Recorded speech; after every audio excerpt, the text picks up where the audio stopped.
Hello students, welcome back to Bosco Campus Vision. In the last session we discussed about mathematical indicators and the calculation of simple moving average. So now we are moving on to the next type of moving average mathematical indicator, that is exponential moving average.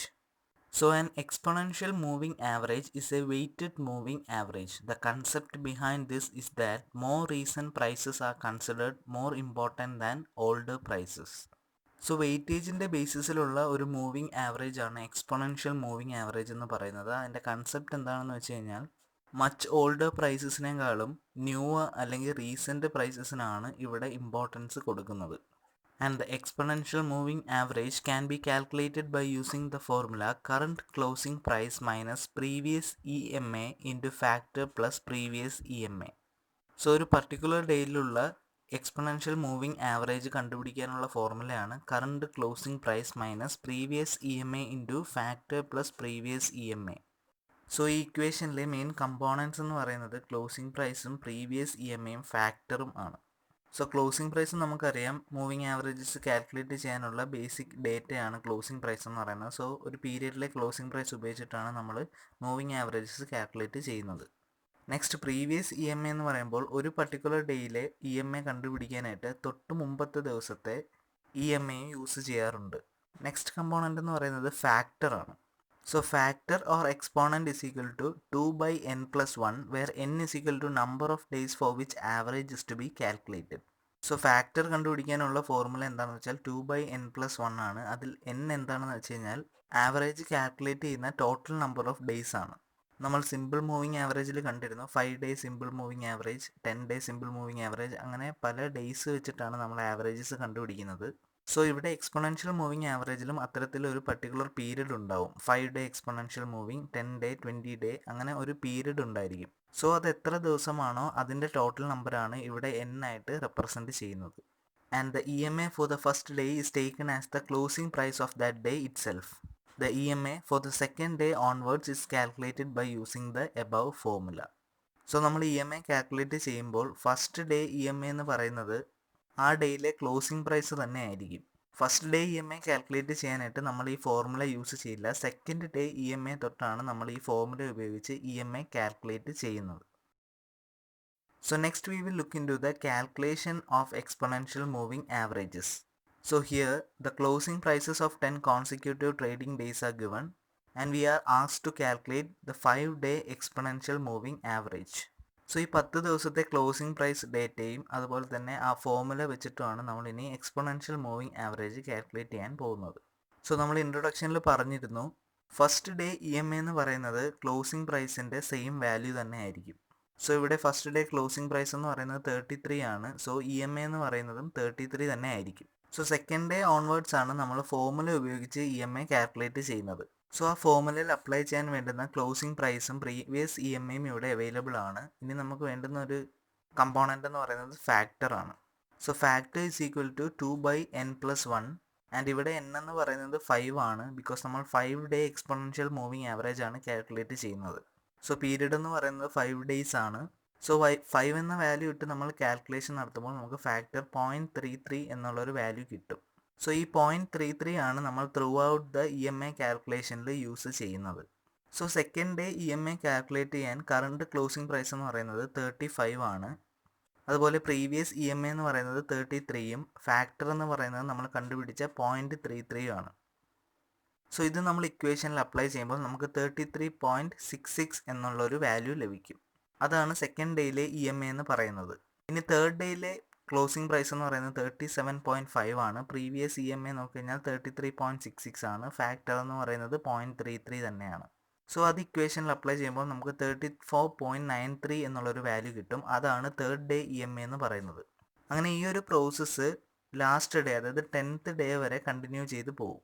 So അങ്ങനെ തന്നേക്കുന്ന 10 ദിവസത്തേക്കുള്ള E M എയും അങ്ങനെ calculate ചെയ്യും. So ഇതാണ് 10 ദിവസത്തേക്കുള്ള 5 day exponential moving average എന്ന് പറയുന്നത്. 33യിൽ start ചെയ്ത് 40.24 എന്നുള്ള ഒരു വാല്യൂലാണ് എൻഡ് ചെയ്തിരിക്കുന്നത്. സോ ഒരു കണ്ടിന്യൂസ് ഇൻക്രീസ് ആണ് ഇവിടെ എക്സ്പൊണൻഷ്യൽ മൂവിങ് ആവറേജിലും കാണിക്കുന്നത്. അതൊരു അപ്വേർഡ് മൂവ്മെൻറ്റ് അല്ലെങ്കിൽ അപ്വേർഡ് ട്രെൻഡിനെയാണ് ഈ ഒരു ഇൻക്രീസ് സൂചിപ്പിക്കുന്നത്. So this is how we calculate A exponential moving average to identify the particular trend. Next we have the period of average and trends. So നമ്മൾ കഴിഞ്ഞ സെഷനിലെ പറഞ്ഞായിരുന്നു പീരിയഡ് ഓഫ് ആവറേജ് സെലക്ട് ചെയ്യുന്നത് technical അനലിസ്റ്റിൻ്റെ preference അനുസരിച്ചാണ്. So ഒരു particular പീരിയഡിലേക്കുള്ള trend identify ചെയ്യാൻ വേണ്ടിയിട്ടാണ് certain number of days select ചെയ്യുന്നത്. 5 to 10 day ആവറേജസ് ആണെങ്കിൽ ഷോർട്ട് ടേം ട്രെൻഡ് ഐഡൻറ്റിഫൈ ചെയ്യാനും 50 day ആവറേജസ് ആണെങ്കിൽ മീഡിയം ടേം ട്രെൻഡ് ഐഡൻറ്റിഫൈ ചെയ്യാനും 200 day അല്ലെ എബവ് 200 day ആവറേജസ് ആണെങ്കിൽ ലോങ് ടേം ട്രെൻഡ് ഐഡൻറ്റിഫൈ ചെയ്യാനുമാണ് യൂസ് ചെയ്യുന്നത്. നമ്മളിവിടെ 2 സെഷൻസിലും 5 day മൂവിങ് ആവറേജസ് ആയിരുന്നു സെലക്ട് ചെയ്തിരുന്നത്. സോ അതുവഴി നമ്മൾ കണ്ടുപിടിച്ച ട്രെൻഡ് ഒരു ഷോർട്ട് ടേം പീരീഡിൽ മാത്രമേ നിലനിൽക്കുകയുള്ളൂ. സോ കുറച്ച് ദിവസത്തെ ഡേറ്റ ഉപയോഗിച്ച് നമ്മൾ ആവറേജ് ചെയ്യുമ്പോൾ നമുക്കൊരു ചെറിയ ടേമിലേക്കുള്ള ട്രെൻഡ് ഐഡൻറ്റിഫൈ ചെയ്യാനേ സാധിക്കുകയുള്ളൂ. അതേസമയം ഒരു 200 ഡേയ്സിൻ്റെ ഒക്കെ ക്ലോസിംഗ് പ്രൈസ് വെച്ചിട്ട് നമ്മൾ ആവറേജ് ചെയ്യുമ്പോൾ നമുക്കൊരു ദീർഘകാലത്തേക്കുള്ള ട്രെൻഡാണ് ഐഡൻറ്റിഫൈ ചെയ്യാനായിട്ട് സാധിക്കുന്നത്. Next is averages and price charts. The moving averages are plotted on the price charts. The curved line joining these moving averages represent the trend line. When the price of shares intersects and move above or below this trend line, it may be taken as a signal of trend reversal. So നമ്മൾ ഈ കണ്ടുപിടിച്ച moving averages price ചാർട്ട്സിൽ plot ചെയ്യുന്നത് വഴി നമുക്ക് trend reversals identify ചെയ്യാനായിട്ട് സാധിക്കും.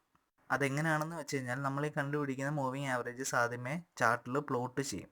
അതിനുശേഷം ഈ ഓരോ പോയിൻറ്റ്സും ജോയിൻ ചെയ്തുകൊണ്ട് ഒരു ട്രെൻഡ് ലൈൻ ഫോം ചെയ്യും. സോ ഈ ട്രെൻഡ് ലൈനിനെ ഇൻ്റർസെക്റ്റ് ചെയ്തുകൊണ്ട് ഷെയർ പ്രൈസസ് മൂവ് ചെയ്യുകയാണെങ്കിൽ, അതായത് ട്രെൻഡ് ലൈൻ ക്രോസ് ചെയ്ത് മുകളിലോട്ടോ താഴോട്ടോ പോവുകയാണെങ്കിൽ അതൊരു ട്രെൻഡ് റിവേഴ്സലിനെയാണ് സിഗ്നൽ ചെയ്യുന്നത്. So identifying the trend reversal is a main benefit that we get by plotting the averages on a price chart. Next is comparing moving averages. When long-term and short-term moving averages are calculated and drawn, the intersection of the moving averages generates buy or sell signals. So നമുക്ക് ഒരേ സമയം ഒരു ഷെയറിൻ്റെ long ടേമും short term ട്രെൻഡും calculate ചെയ്യാനായിട്ട് സാധിക്കും. So ഇത് calculate ചെയ്ത് ചാർട്ടിൽ പ്ലോട്ട് ചെയ്തതിന് ശേഷം ഇതിൻ്റെ ഇൻ്റർസെക്ഷൻ്റെ ബേസിസിൽ ബൈയും സെല്ലും സിഗ്നൽസ് നമുക്ക് ഐഡൻറ്റിഫൈ ചെയ്യാനായിട്ട് സാധിക്കും. When the script is falling and the short-term average intersects the long-term moving average from above, it is a signal to sell. So share price follow ചെയ്യുമ്പോൾ ഷോർട്ട് ടേം ആവറേജിൻ്റെ line long term moving ആവറേജിൻ്റെ ലൈനിനെ മുകളിൽ നിന്ന് intersect ചെയ്യുകയാണെങ്കിൽ അത് ഒരു സെല്ലിൻ്റെ സിഗ്നലാണ് തരുന്നത്. ഷെയർസ് സെല്ല് ചെയ്യാനുള്ളൊരു സിഗ്നലാണ് അത് ഇൻഡിക്കേറ്റ് ചെയ്യുന്നത്. And if the stock is rising and the short term average intersects the long term average from below, it gives a buy signal.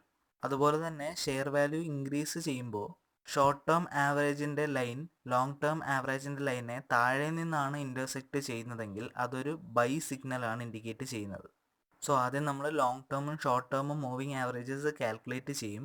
അതിനുശേഷം അതൊരു ചാർട്ടിൽ പ്ലോട്ട് ചെയ്ത് ട്രെൻഡ് ലൈൻ ക്രിയേറ്റ് ചെയ്യുമ്പോൾ അത് ഇൻ്റർസെക്റ്റ് ചെയ്യുന്നതിൻ്റെ ബേസിസിലാണ് നമ്മൾ ഈ സെൽ സിഗ്നലും ബൈ സിഗ്നലും ഇൻഡിക്കേറ്റ് ചെയ്യുന്നത്.